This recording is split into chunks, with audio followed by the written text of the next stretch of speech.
मी ऋषिकेश मराठे, सहाय्यक सरकारी वकील, नागपूर खंडपीठ, नागपूर येथे काम करतो.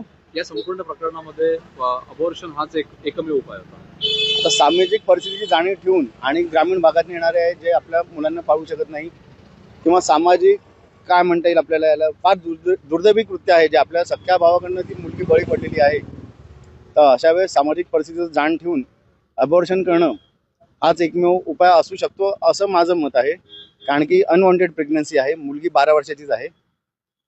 सरकारने एक SOP जाहीर केलेली आहे की 24 आठवड्याच्या वरचं जे गर्भ असतात त्यांच्यासाठी एक सरकारने SOP बनवलेली आहे आणि त्यानुसारच आज हायकोर्टात तातडीची सुनावणी घेऊन माननीय हायकोर्टाने आज अबॉर्शन करावे, तिची मेडिकल फिटनेस पाहून असे आदेश केलेले आहेत. अबॉर्शन करण्याचा आदेश आहे. अबॉर्शन करण्याचा आदेश केला. मेडिकल बोर्डाने आता तिची तपासणी केल्यानंतर मेडिकल बोर्डाने असा रिपोर्ट दिला की she is medically fit to undergo the treatment.